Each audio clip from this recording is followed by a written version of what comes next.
গত ২রা ফেব্রুয়ারি নড়িয়ার পোরগাছা এলাকায় যৌথ বাহিনীর অভিযানে উদ্ধার হয় ৯৫টি ককটেল।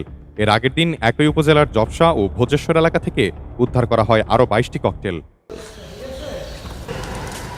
এখানেই শেষ নয়। জাজিরার মুলাই ব্যাপারী কান্দি গ্রামে ককটেল তৈরির সময় এক ভয়াবহ বিস্ফোরণে ধ্বংস হয়ে যায় একটি ঘর। এ ঘটনায় প্রাণ হারান ৩ জন। একের পর এক ককটেল উদ্ধার ও বিস্ফোরণের ঘটনায় পুরো জেলা জুড়েই আতঙ্ক ছড়িয়ে পড়েছে। স্থানীয়দের অভিযোগ, আধিপত্য বিস্তার ও রাজনৈতিক বিরোধকে কেন্দ্র করেই এসব অস্থিতিশীল পরিবেশ তৈরি করা হচ্ছে। আসন্ন নির্বাচনকে ঘিরে যেন কোনো অপ্রীতিকর ঘটনা না ঘটে সে লক্ষ্যে ফসলের মাঠ থেকে শুরু করে সন্দেহভাজন এলাকায় নিয়মিত অভিযান চালাচ্ছে সেনাবাহিনী ও পুলিশ সহ যৌথ বাহিনী। মামলা দিয়ে কি নির্বাচন হবে সুস্থ? কখনো হবে না। মানুষের ভিতরে একটা আতঙ্ক থাকবো। আমি যে সেন্টারে যাই আমার নিরাপত্তা কি? আজ আতঙ্ক মানুষ না থাকতো তার কোনো ভোটগুলো সবই ক্যাপচার হইতো। বয় তো যাইব না, আমার তো ভোটটি নষ্ট হইব মানুষের।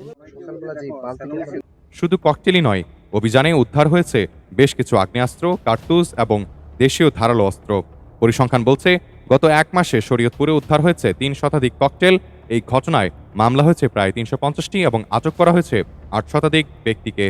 দুটো অংশ এবং আমাদের যখন আমরা মাস্টার প্ল্যানটা করেছি সেই প্ল্যানে তো এই অংশগুলিওকে আমরা যোগ করেছি। ইতিপূর্বে যেহেতু ভোট দিতে পারেনি, তাদের মনে একটা সন্দেহ রয়েছে যে তারা আসলে সঠিকভাবে সেখানে ভোট কেন্দ্রে যেতে পারবে কিনা, সে নিরাপত্তা পাবে কিনা।